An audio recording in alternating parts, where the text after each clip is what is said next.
The sun dipped low on the horizon, casting a warm golden glow over the lush garden, where rows of white chairs stood adorned with delicate blush roses. Laughter bubbled up from the gathering of friends and family, mingling with the soft strains of a live string quartet. It was the perfect day, a picture from a dream brought to life. The air hummed with joy and anticipation, each guest brimming with excitement for the union of two souls. At the center of it all stood me, dressed in a flowing ivory gown that seemed to shimmer with every step. My heart raced with a blend of nervous energy and sheer happiness. I had always dreamed of this moment, surrounded by the people I loved, committing my life to the man I believed adored me just as deeply. But even in the midst of this perfection, something felt fragile, and unspoken tension lingering beneath the surface. Little did I know that in a matter of hours, a single careless sentence would shatter the illusion and leave me questioning everything. I thought my wedding day would be the happiest day of my life, but one sentence changed everything. The morning of my wedding felt surreal, like I was floating through a hazy dream. My hands trembled slightly as my best friend, Lena, worked her magic on my makeup. "You're glowing, girl," she said with a wink, carefully brushing highlighter across my cheekbones. My mother bustled around the room, fussing over my hair and ensuring everything was perfect. "You only get one wedding day," she reminded me, her eyes misty with pride. I couldn't help but smile as I glanced in the mirror, my reflection almost unrecognizable. The woman staring back at me looked radiant, every inch the glowing bride I'd always imagined. Yet, beneath the excitement, a tiny voice whispered doubts. Would I look beautiful enough for him? Was I enough? My fiancé, Ryan, had swept me off my feet from the moment we met. With his sharp wit, dazzling smile, and an air of effortless confidence, he could charm anyone he met. He always seemed larger than life, the kind of man people naturally gravitated toward. But sometimes, that confidence teetered on arrogance, and I'd catch a glimpse of something colder beneath his charm. I brushed the thought away, unwilling to let negativity creep into my perfect day.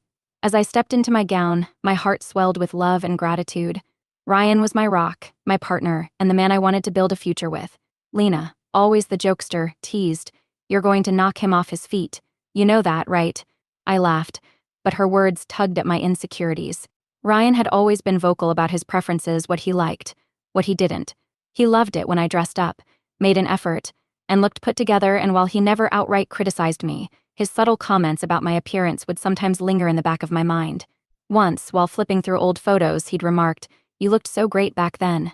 Maybe it's time to hit the gym again." He had laughed it off, and so had I, but the sting of his words remained.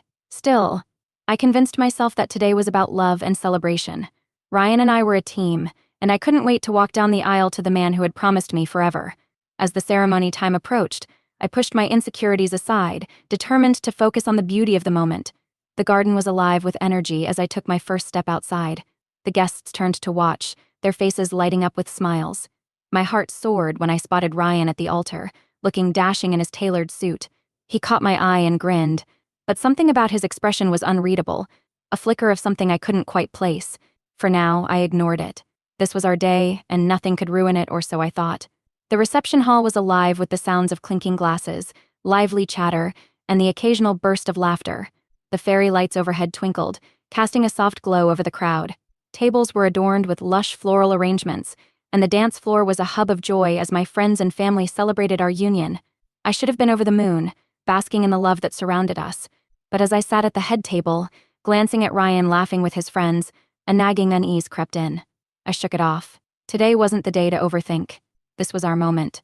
When Ryan stood to make his toast, a hush fell over the room. He held his glass high, a confident smile plastered across his face. "First of all," he began, "thank you all for being here to celebrate with us. It means the world to me and to my beautiful bride."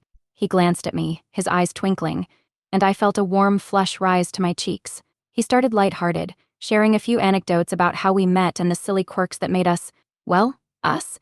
People laughed, and I smiled, feeling the warmth of the moment. But then his tone shifted ever so slightly. "Now, let me tell you all something about my wife," he said, grinning mischievously. The room leaned in, waiting for the punchline. "I love her to death, truly. But let's just say she's been hitting the cake a little hard lately. Isn't that right, honey?" Time froze. The words landed like a physical blow. For a second, I thought I had misheard him. A ripple of awkward laughter spread through the room, a few gasps breaking the murmur.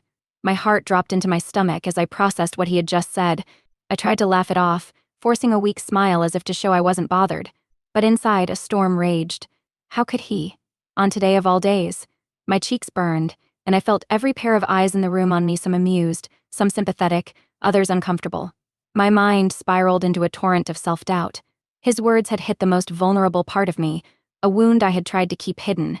My struggles with my weight and self-image had always been deeply personal, a battle I fought quietly. And now, he had laid it bare in front of everyone we knew. I tried to meet his gaze, hoping for some sign of remorse, but he was already chuckling with his friends, clearly pleased with his performance. That arrogant smirk, the same one I had brushed off so many times before. I felt tears prickling at the corners of my eyes. Not now. Not here. I couldn't let them see me break. I glanced around the room, catching glimpses of reactions. My mother's lips were pressed into a thin line, her disapproval barely concealed. Lena sat frozen, her expression a mix of shock and anger. Some guests avoided my gaze entirely, their faces flushed with secondhand embarrassment. I couldn't sit there any longer. The walls seemed to close in, the laughter and chatter around me a deafening roar. Without a word, I pushed back my chair and walked briskly toward the exit. "Excuse me," I mumbled, my voice trembling, though I doubted anyone heard me over the din. As soon as I was outside, the cool night air hit me, and the dam broke. Hot tears streamed down my face as I leaned against the wall, gasping for breath. The ache in my chest felt unbearable, a mix of humiliation, anger, and heartbreak. This was supposed to be the happiest day of my life. I had envisioned love, joy, and memories to cherish forever. Instead, all I felt was small and exposed, reduced to the butt of a joke by the one person who was supposed to love me unconditionally. I couldn't bring myself to go back in. Not after that. Instead, I stumbled toward the parking lot, my vision blurred with tears. The party continued behind me, the sounds of celebration fading as I walked further away. Little did I know, this was only the beginning of an unraveling I could never have anticipated. I found myself in a quiet corner of the venue's garden, far from the laughter and music that still spilled out from the reception hall. The air was crisp, the moon casting a silvery glow over the neatly trimmed hedges and the trickling fountain nearby. I sank onto a cold stone bench, my wedding dress pooling around me, and buried my face in my hands. The tears came in waves now, uncontrollable and unrelenting. My chest heaved with the effort of stifling sobs, but there was no one here to hear me, no one to see the bride who had just walked out of her wedding reception. My heart felt as though it had been ripped apart, piece by piece, each word of Ryan's cruel joke replaying in my mind like a haunting echo. I love her. Even if she's been hitting the cake a bit too hard lately, it wasn't just the words. It was the way he said it with that smug, casual air, as if my deepest insecurities were nothing more than a punchline to entertain our guests. How could he? The man who had vowed to love and cherish me had reduced me to a joke in front of everyone who mattered to us. I wiped at my cheeks, smearing my makeup further, and inhaled deeply, trying to steady myself, but my mind was relentless, spiraling into memories of every moment I had doubted myself, every time I had second-guessed whether I was truly enough for him. The weight of those insecurities, compounded by his words, was suffocating. "Hey, I've been looking for you." The voice startled me, and I looked up to see Lena, my maid of honor and closest friend, standing a few feet away. Her eyes, sharp and observant, softened as she took in my tear-streaked face. She sat beside me without hesitation, her arm draping gently over my shoulders. "What happened?" she asked quietly, though I could tell she already knew. I shook my head, biting my trembling lip. "He humiliated me," I choked out, in front of everyone. "How could he do that, Lena?" "On our wedding day." Her grip tightened around me, and I felt her anger through the tension in her body. "What he said was out of line, completely out of line," she said, her voice firm but laced with empathy. "You didn't deserve that. Not today. Not ever." Her words were a balm to my wounded heart, but the ache lingered. Before I could respond, another voice interrupted. "Honey, you can't take these things so seriously." My mother approached, her expression a mixture of concern and weariness. "Men sometimes say stupid things when they're under pressure. He was probably just trying to be funny." "Funny?" I snapped, the bitterness in my voice surprising even myself. "Mom, he made a joke about my weight. Do you have any idea how humiliating that was for me?" She sighed, reaching out to touch my arm. "I know, sweetheart, but he loves you. Maybe he just wasn't thinking. Don't let one moment ruin your day." Ruin my day. Those words echoed in my mind, hollow and meaningless. This wasn't just about a ruined day. This was about a ruined trust, a crack in the foundation of what was supposed to be the most important relationship of my life. "I need some time," I said, my voice barely above a whisper. Lena nodded, understanding, but my mother hesitated before reluctantly stepping away. I stayed on that bench long after they had left, the sounds of the reception fading as the night wore on. I couldn't bring myself to go back. Eventually, I made my way to the small hotel room I had reserved for the night. Alone. The silence was deafening, broken only by the sound of my quiet sobs. I sat on the edge of the bed, still in my wedding dress, and stared at the wall, replaying the events of the day over and over in my mind. Was this a sign? A warning that I had ignored too many red flags in Ryan's behavior? Or was I overreacting, letting one moment overshadow the love and joy we had shared up until now? The questions consumed me, leaving no room for sleep. By the time the first light of dawn crept through the window, I felt hollow, unsure of what to do or where to go from here.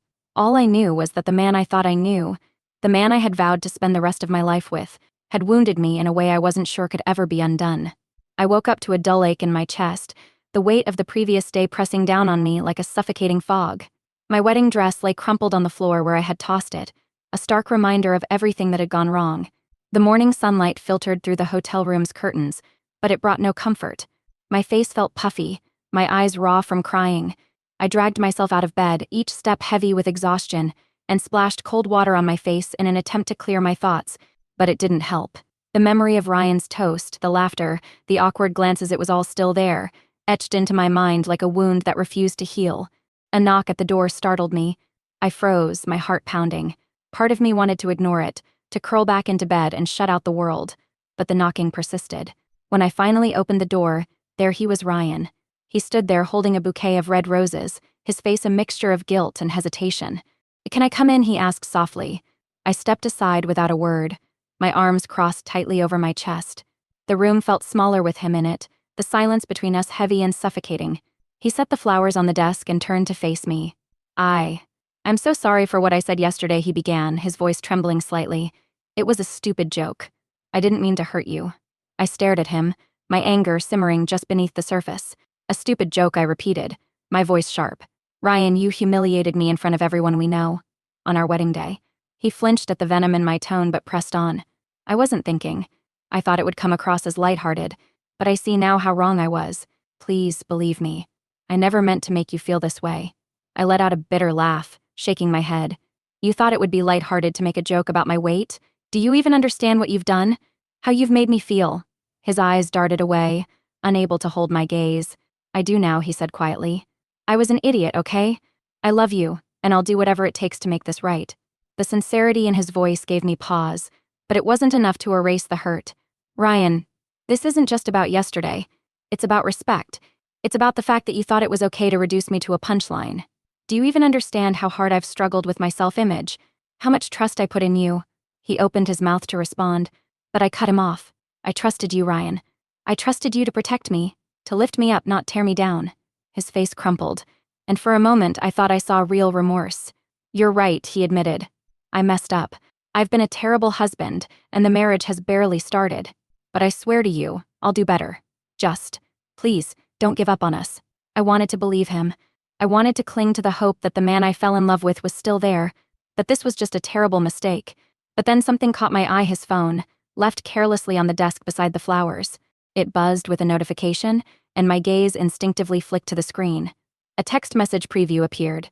"I can't believe you went through with it after what you said about her. LOL. The blood drained from my face. "What's that?" I asked, my voice icy. Ryan followed my gaze and quickly snatched up his phone, shoving it into his pocket. "Nothing. Just a dumb text from a friend," he said hastily. But I wasn't convinced. "Let me see it," I demanded. He hesitated, his discomfort palpable. "It's not important," he muttered. "Let me see it." Reluctantly, he handed me the phone. My hands trembled as I opened the thread, scrolling through the messages exchanged with his friend. "Man, you're brave for marrying her. I thought you wanted someone fitter. She's not bad. But yeah, you could have done better. Don't worry, she's probably too sweet to ever call you out on it." The words blurred as tears filled my eyes. I dropped the phone, my chest tightening with a mixture of rage and heartbreak. "Is this what you think of me?" I whispered, my voice trembling. "That I'm not good enough for you? That I'm some sort of consolation prize?" "No," he protested, panic flashing across his face. "It's just locker room talk. I didn't mean any of it." But his excuses only deepened the crack in my resolve. "Locker room talk," I repeated, my voice rising. "Ryan, this isn't just some casual conversation. This is my life, my dignity, and you've been tearing it apart behind my back." He reached out to me, desperation etched into his features. "Please, let me fix this. I'll do anything." But I took a step back, my resolve hardening. "You've already done enough, Ryan. I won't let myself be disrespected like this again." As I walked out of the room, the weight on my chest lifted ever so slightly. For the first time since the wedding, I felt a glimmer of clarity. I deserved better, and I was finally ready to demand it. The next few days were a whirlwind of emotions: anger, sadness, betrayal, and a gnawing sense of self-doubt. But in the quiet moments, when the storm inside me settled, I began to realize something: I had a choice. I could stay trapped in the pain of what had happened, or I could find a way to rise above it. Sitting by the window of my childhood bedroom, I let the sunlight warm my skin and closed my eyes. The past few years with Ryan played like a movie in my mind: our first date, the way he made me laugh, and the nights we stayed up dreaming about our future. But alongside those memories were others: the subtle digs at my appearance, the times he dismissed my feelings as overreactions, and the way he often seemed more concerned with his image than with truly understanding me. For so long, I'd told myself those moments didn't matter. But now, they loomed large, impossible to ignore. I pulled out a notebook and started writing. At first, it was just a stream of thoughts, raw and unfiltered. But slowly, patterns emerged. I asked myself hard questions. What did I truly want in a partner? What kind of love did I deserve? Could Ryan ever truly give me that? The answers weren't easy, but they were honest. To reclaim my sense of self, I knew I needed to reconnect with the parts of me that had been overshadowed by my insecurities. I reached out to my best friend, Lily, who had always been my fiercest cheerleader. Lily didn't mince words when I told her everything. "You deserve someone who builds you up, not someone who tears you down," she said firmly. "You've always been too good at putting others first, but now it's time to put yourself first." With her encouragement, I signed up for a yoga class, something I'd always wanted to try but had never made time for. The quiet focus, the rhythm of my breath, and the small victories of mastering new poses gave me a sense of control I hadn't felt in days. I also dug out my old sketchbook, letting the pencil glide across the paper as I rediscovered a passion I'd long neglected. Creating something with my hands felt liberating, a reminder that I was capable of beauty and growth, even in the midst of chaos. But as empowering as these moments were, I knew they weren't enough. There was unfinished business. I couldn't move forward without confronting Ryan one last time, not to reopen old wounds, but to set boundaries and make my expectations clear. I called him and asked if he could meet me at a cafe near my parents' house. He agreed, sounding tentative but willing. When he walked in, his expression was a mixture of hope and trepidation. I had rehearsed what I wanted to say, but as I sat across from him, the words felt heavier than I expected. "Ryan," I began, my voice steady but firm, "I didn't ask you here to rehash everything that happened. I spent the past few days reflecting on what I need, not just in a marriage, but in my life." He nodded, his hands clasped tightly on the table. "I've been thinking too, and I want to do whatever it takes to fix this." I held up a hand to stop him. "This isn't about what you can do to fix things. This is about whether or not we're truly right for each other. I need respect. I need trust. I need to feel valued for who I am, not for who you think I should be." His face fell, but he didn't interrupt. "I'm not saying I've given up on us," I continued. "But if we're going to move forward, things have to change. And that starts with you understanding the damage you've done and making a real effort to rebuild my trust. Not with words, but with actions." Ryan swallowed hard, his voice barely above a whisper. "I hear you. I want to be better for you and us. I just hope I haven't lost you already." I took a deep breath, the weight on my chest easing slightly. That's something only time will tell. As I walked away from the cafe, I felt a newfound strength coursing through me. For the first time in a long time, I wasn't afraid to stand up for myself. Whatever happened next, I knew I was ready to face it. The cafe meeting had been a step forward, but it didn't resolve everything. A storm still brewed in my chest, the lingering questions too loud to ignore. I needed clarity, and I needed it soon. 2 days later, Ryan called and asked to meet at the house we were supposed to move into after the wedding. I hesitated but agreed. If nothing else, I owed it to myself to confront the unresolved emotions between us. When I arrived, the house was unrecognizable. Strings of twinkling lights lined the backyard, and soft music played from a portable speaker. A small table was set up with my favorite flowers, sunflowers, and 2 plates of pasta, the first meal we'd ever cooked together as a couple. Ryan stood nervously at the center of it all, his hands fidgeting as I stepped closer. "I wanted to do something to show you how sorry I am," he began. "This isn't just an apology, it's a promise to do better. I appreciated the effort, but I wasn't here for gestures. I was here for honesty." I sat down, motioning for him to do the same. "Ryan, this is thoughtful, but we need to talk. This can't just be about flowers and dinners. What happened at the wedding? Your words weren't just a mistake. They revealed something deeper, and I need to understand why." He nodded, his expression pained. "I've thought about that moment 100 times since it happened. And you're right, it wasn't just a slip-up. It was stupid and hurtful, and it came from a place I'm not proud of. I leaned forward, my voice steady but firm. So, tell me, why would you say something like that? In front of everyone, no less. He hesitated, running a hand through his hair. Because I'm insecure, he admitted finally. Not about you, about me. About us. About how people see me. I grew up with this pressure to always seem perfect grades, perfect job, perfect life. And when things get overwhelming, I deflect. I try to lighten the mood, even if it's at someone else's expense. It's not an excuse, but it's the truth. His words hit me like a wave, unexpected but illuminating. I could see the cracks in his armor now, the boy behind the man who tried too hard to be perfect. But even as I empathized, I couldn't ignore how his actions had affected me. Ryan, I said, my voice softening but not wavering, I get it. Everyone has their struggles. But the way you deal with yours can't come at the cost of my dignity. I've spent too long doubting myself because of little comments, not just at the wedding but over the years. I need to know, do you see me for who I am? Or just as someone who fits into this perfect life you're trying to create? His eyes glistened, and for the first time he looked truly vulnerable. I see you, he said quietly, and I hate that my actions have made you feel otherwise. I know I've messed up, but I want to change.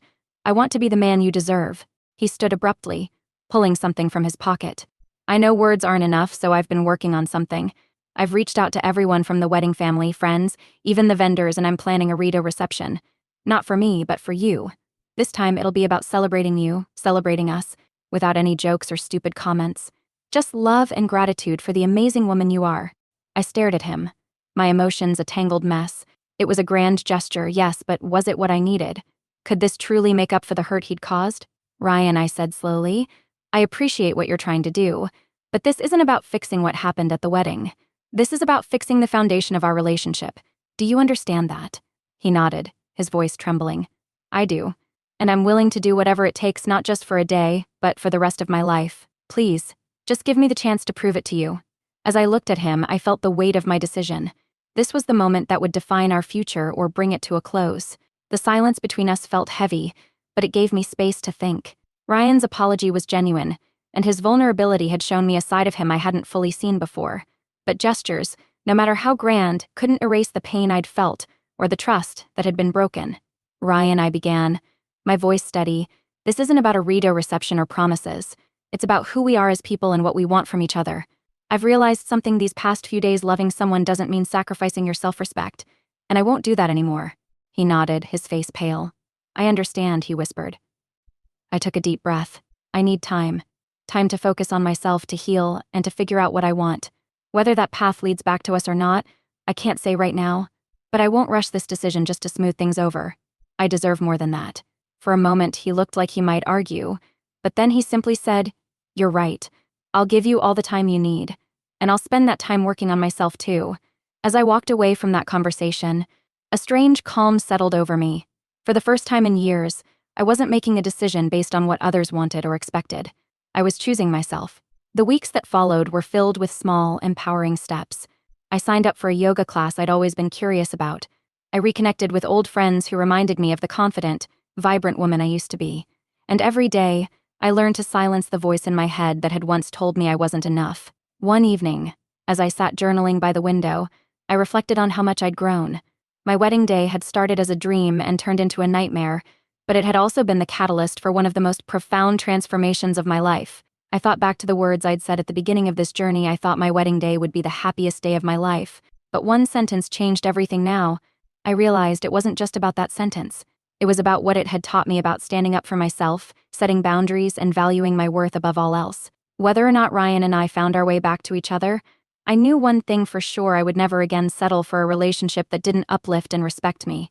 To anyone reading this or hearing my story, let this be a reminder: your happiness isn't negotiable, and your worth isn't tied to someone else's approval. Stand tall, speak up, and never, ever be afraid to choose yourself.